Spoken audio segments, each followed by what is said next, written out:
کیا۔ حضور صلی اللہ علیہ وسلم نے ان سے ایک مختصر سا خطاب فرمایا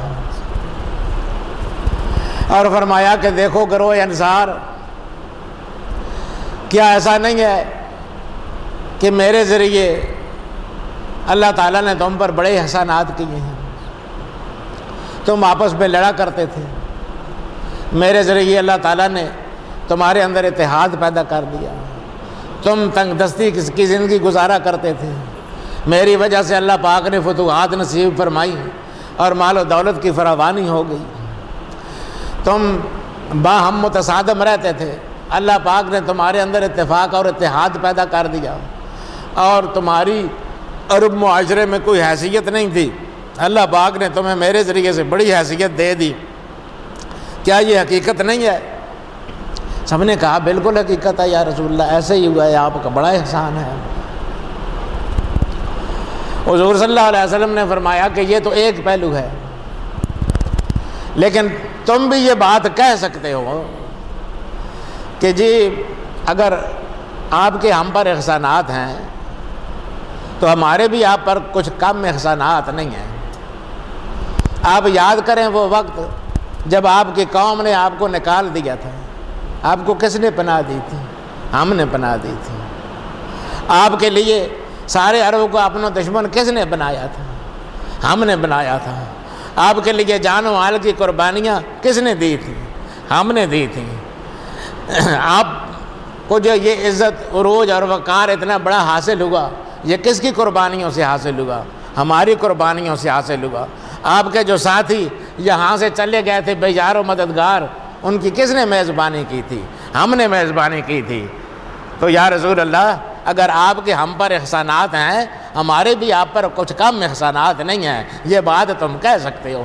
جو حضور ان کے احسانات بیان کرتے جاتے تھے، وہ روتے جاتے تھے اور کہتے تھے لا یا رسول اللہ، یا رسول اللہ یہ بات نہیں ہے، المنت للہ ورسول، احسان اللہ رسول کے ہم پر، ہمارا اللہ رسول پر کوئی احسان نہیں ہے۔ اللہ نے نام پر انعام کیا، آپ نے انعام کیا، ہمیں اس قابل سمجھا اپنی میزبانی کے، ہمارے پاس آپ تشریف لائے، ہم نے جو کچھ بھی قربانی پیش کی وہ عشر عشیر بھی کچھ اس احسان کا نہیں ہے جو آپ نے ہم پر فرمائے ہیں۔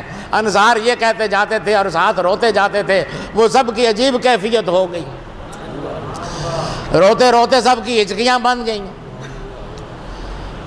حضور صلی اللہ علیہ وسلم نے فرمایا کہ اگر یہ بات ہے کہ تم میرے ساتھ اتنی زیادہ اگر محبت کرتے ہو کہ تم اپنے کسی احسان کو، جو فی الواقع میں احسان سمجھتا ہوں تمہارے، لیکن تم احسان نہیں مانتے ہو، ان کو بھی میرا احسان قرار دیتے ہو، اتنی تم کو محبت ہے میرے ساتھ اور اتنی والہانہ عقیدت ہے تم کو اگر میرے ساتھ، تو پھر تم مجھے بتاؤ کہ یہاں کچھ لوگ ہیں جن کے بارے میں مجھے اطلاع ملی ہے کہ وہ یہ کہہ رہے ہیں کہ فلاں کو اتنا مال دیا، فلاں کو 200 اونٹ دے دیے، فلاں کو 100 اونٹ دے دیا، فلاں کو اتنی بکریاں دے دی، فلاں کو اتنا سونا دے دیا۔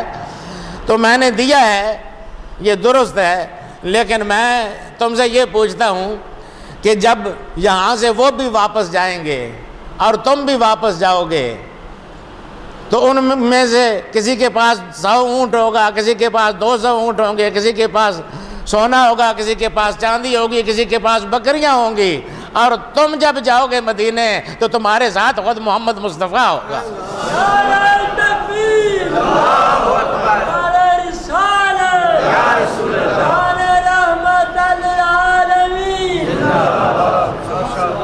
وہ سب نے بے ساختہ کہا کہ یا رسول اللہ، ہم سودے میں منافع ہمیں حاصل ہوا، ان کو کیا حاصل ہوا جن کو چند اونٹ یا چند بکریاں مل گئیں؟ ہم پر اللہ کا احسان ہوا کہ محمد مصطفیٰ، گھر ان کا یہاں تھا، شہر ان کا یہاں تھا، یہاں چاہتے تو رہ سکتے تھے مکہ فتح کرنے کے بعد، مگر مکہ میں نہیں رہ رہے ہیں، یہ سارے اونٹ بکریاں لوگوں میں تقسیم کر کے خود ہمارے ساتھ جا رہے ہیں۔ یا رسول اللہ، آپ کا بڑا شکریہ اور بڑا احسان ہے۔ تو دوستو، یہ انداز ہیں حضور صلی اللہ علیہ وسلم کی تربیت کے، لوگوں کو سکھانے کے۔ ساری عمر آپ اسی پر عمل پیرا رہے۔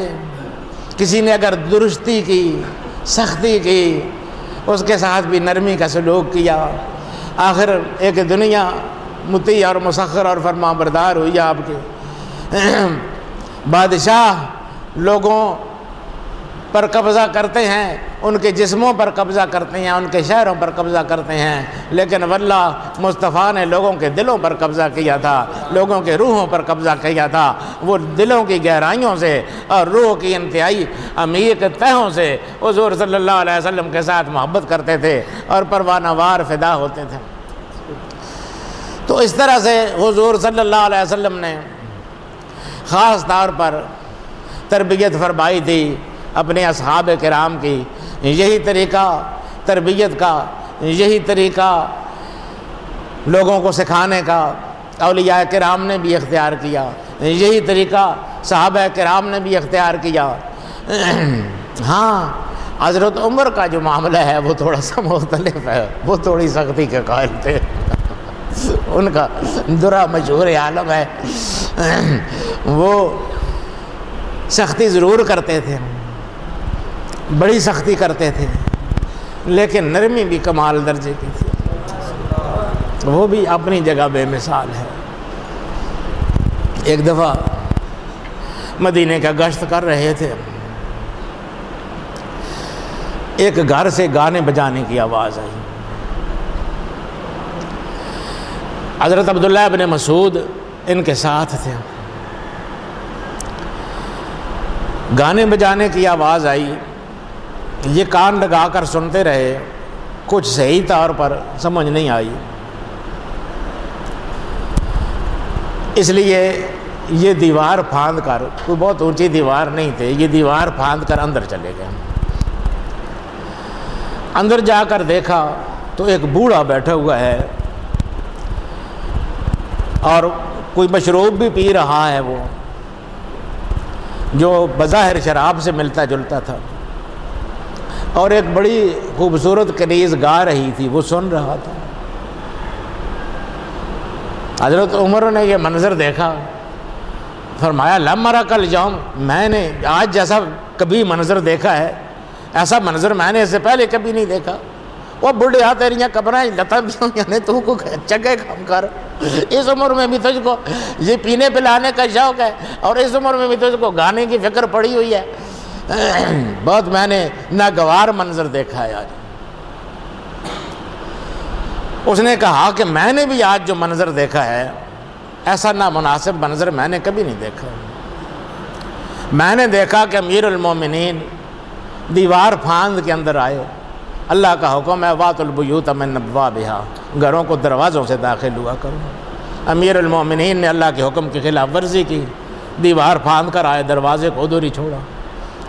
میں نے بھی آج جو منظر دیکھا ہے ایسا ناگوار منظر میں نے پہلے نہیں دیکھا۔ اللہ پاک فرماتا ہے وَلَا تَجَسَّسُوا، لوگوں کے عیبوں کی ٹو میں نہ رہا کرو۔ میں نے دیکھا کہ امیر المومنین خاص طور پر عیب کی ٹو میں لگے ہوئے ہیں اور میرے عیب کو جاننے کے لیے وہ دیواریں پھاند پھاند کر اندر آ رہے ہیں۔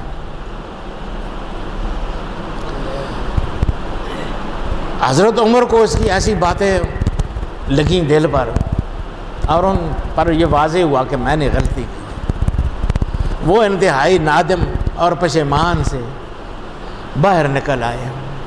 باہر حضرت عبداللہ ابن مسعود کھڑے تھے، انہوں نے پوچھا امیر المومنین کیا بات ہے؟ فرمایا بس کوئی خاص بات نہیں ہے، چلو چلتے ہیں۔ چلے گئے، ان سے بات نہ کی انہوں نے۔ اب یہ جو بوڑھا تھا یہ حضرت عمر کی محفل میں بھی بیٹھا کرتا تھا، حضرت عمر کی جو مجلس ہوتی تھی خصوصی لوگوں کے واعظ نصیحت کی، ارشاد و ہدایت کی، اس میں بھی جایا کرتا تھا اور ساتھ یہ شغل بھی کرتا تھا۔ ہوتے ہیں ایسے